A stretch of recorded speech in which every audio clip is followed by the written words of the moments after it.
സഹോദരരെ, വിശുദ്ധ പൗലോസ്ലീഹ കൊരിന്ത്യർക്കെഴുതിയ എഴുതിയ 2-ാം ലേഖനം 4-ാം അധ്യായം 7 മുതൽ 18 വരെയുള്ള തിരുവചനങ്ങൾ. എന്നാൽ പരമമായ ശക്തി ദൈവത്തിൻ്റെതാണ്, ഞങ്ങളുടേതല്ല എന്ന് വെളിപ്പെടുത്തുന്നതിന് ഈ നീതി മൺപാത്രങ്ങളിലാണ് ഞങ്ങൾക്ക് ലഭിച്ചിട്ടുള്ളത്.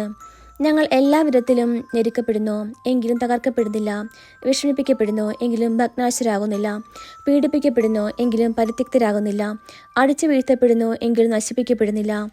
യേശുവിൻ്റെ ജീവൻ ഞങ്ങളുടെ ശരീരത്തിൽ പ്രത്യക്ഷമാകുന്നതിന് അവിടുത്തെ മരണം ഞങ്ങൾ എല്ലായ്പ്പോഴും ശരീരത്തിൽ സംവഹിക്കുന്നു. ഞങ്ങളുടെ മർത്യ ശരീരത്തിൽ യേശുവിൻ്റെ ജീവൻ പ്രത്യക്ഷമാകേണ്ടതിന് ഞങ്ങൾ ജീവിച്ചിരിക്കുമ്പോൾ യേശുവിനെ പ്രതി സദാ മരണത്തിന് ഏൽപ്പിക്കപ്പെടുന്നു. തന്നിമിത്തം ഞങ്ങളിൽ മരണവും നിങ്ങളിൽ ജീവനും പ്രവർത്തിക്കുന്നു. ഞാൻ വിശ്വസിച്ചു, അതിനാൽ ഞാൻ സംസാരിച്ചു എന്ന് എഴുതിയവൻ്റെ വിശ്വാസചൈതന്യം തന്നെ ഞങ്ങൾക്കുള്ളതുകൊണ്ട് ഞങ്ങളും വിശ്വസിക്കുകയും സംസാരിക്കുകയും ചെയ്യുന്നു. കർത്താവായ യേശുവിനെ ഉയർപ്പിച്ചവൻ യേശുവിനോട് കൂടെ ഞങ്ങളെയും ഉയർപ്പിക്കുമെന്നും നിങ്ങളോടൊപ്പം അവിടുത്തെ സന്നിധിയിൽ കൊണ്ടുവരുമെന്നും ഞങ്ങൾ അറിയുന്നു. ഇതെല്ലാം നിങ്ങൾക്ക് വേണ്ടിയാണ്. അങ്ങനെ കൂടുതൽ ആളുകളിൽ കൃപ സമൃദ്ധമാകുന്നത് വഴി ദൈവമഹത്വത്തിന് കൂടുതൽ കൃതജ്ഞത അർപ്പിക്കപ്പെടുന്നു. ഞങ്ങൾ ഭഗ്നാശരാകുന്നില്ല. ഞങ്ങളുടെ ബാഹ്യ മനുഷ്യൻ ക്ഷയിച്ചുകൊണ്ടിരിക്കുകയാണെങ്കിലും ആന്തരിക മനുഷ്യൻ അനുദിനം നവീകരിക്കപ്പെടുന്നു. ഞങ്ങളുടെ ക്ലേശങ്ങൾ നിസ്സാരവും ക്ഷണികവുമാണ്. അവയുടെ ഫലമോ അനുഭവമായ മഹത്വവും. ദൃശ്യമായവയല്ല, അദൃശ്യമായവയാണ് ഞങ്ങളുടെ ലക്ഷ്യം. ദൃശ്യങ്ങൾ നശ്വരങ്ങളാണ്, അദൃശ്യങ്ങൾ അനശ്വരങ്ങളും. നമ്മുടെ കർത്താവായ മിശിഹായിക്ക് സ്തുതി. സഹോദരരെ, വിശുദ്ധ മത്തായി എഴുതിയ സുവിശേഷം 10-ാം അധ്യായം 16 മുതൽ 33 വരെയുള്ള തിരുവചനങ്ങൾ.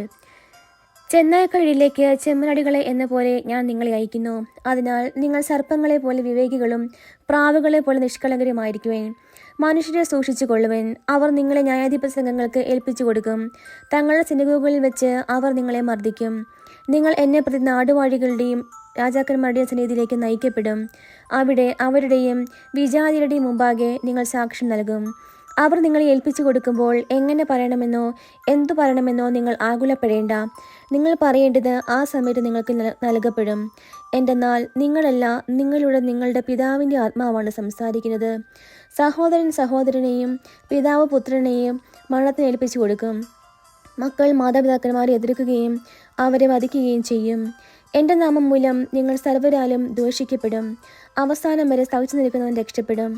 ഒരു പട്ടണത്തിൽ അവർ നിങ്ങളെ പീഡിപ്പിക്കുമ്പോൾ മറ്റൊന്നിലേക്ക് ഓടിപ്പോകുവിൻ. സത്യമായി നിങ്ങളോട് പറയുന്നു, മനുഷ്യപുത്രൻ്റെ ആഗമനത്തിന് മുമ്പ് നിങ്ങൾ ഇസ്രായേലിലെ പട്ടണങ്ങളെല്ലാം ഇങ്ങനെ ഓടി പൂർത്തിയാക്കുകയില്ല. ശിഷ്യൻ ഗുരുവിനേക്കാൾ വലിയവനല്ല, ഭൃത്യൻ യജമാനേക്കാൾ വലിയവനല്ല. ശിഷ്യൻ ഗുരുവിനെ പോലെയും ഭൃത്യൻ യജമാനെ പോലെയും ആയാൽ മതി. ഗൃഹനാഥനെ അവർ ബേൽസെബൂൽ എന്ന് വിളിച്ചെങ്കിൽ അവൻ്റെ കുടുംബാംഗങ്ങളെ എൻ്റെ തന്നെ വിളിക്കുകയില്ല. നിങ്ങൾ അവരെ ഭയപ്പെടേണ്ട. എന്തെന്നാൽ മറഞ്ഞിരിക്കുന്നതൊന്നും വെളിപ്പെടാതിരിക്കുകയില്ല, നിഗൂഢമായിരിക്കുന്നതൊന്നും അറിയപ്പെടാതിരിക്കുകയുമില്ല. അന്ധകാരത്തിൽ നിങ്ങളോട് ഞാൻ പറയുന്നവ പ്രകാശത്തിൽ പറയുവിൻ. ചെവിയിൽ മന്ദിച്ചത് പുരമുകളിൽ ഘോഷിക്കുവിൻ. ശരീരത്തെ കൊല്ലുകയും ആത്മാവിനെ കൊല്ലാൻ കഴിവില്ലാതിരിക്കുകയും ചെയ്യുന്നവരെ നിങ്ങൾ ഭയപ്പെടേണ്ട. മറിച്ച് ആത്മാവിനെയും ശരീരത്തെയും നരകത്തിനിരയാക്കാൻ കഴിയുന്നവനെ ഭയപ്പെടുവിൻ. ഒരു നാണയത്തുട്ടിന് 2 കുരുവികൾ വിൽക്കപ്പെടുന്നില്ലേ? നിങ്ങളുടെ പിതാവിൻ്റെ അറിവ് കൂടാതെ അവയിൽ ഒന്നുപോലും നിലം പതിക്കുകയില്ല. നിങ്ങളുടെ തലയിലെ ഓരോ മുടിയുടെയും എണ്ണപ്പെട്ടിരിക്കുന്നു. അതിനാൽ ഭയപ്പെടേണ്ട. നിങ്ങൾ അനേകം കുരുവികളേക്കാൾ വലിയുള്ളവരാണല്ലോ.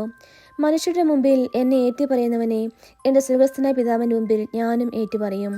മനുഷ്യരുടെ മുമ്പിൽ എന്നെ തള്ളി പറയുന്നവനെ എൻ്റെ സ്വർഗ്ഗസ്ഥനായ പിതാവിൻ്റെ മുമ്പിൽ ഞാനും തള്ളിപ്പറയും. നമ്മുടെ കർത്താവായ മിശിഹായിക്ക് സ്തുതി.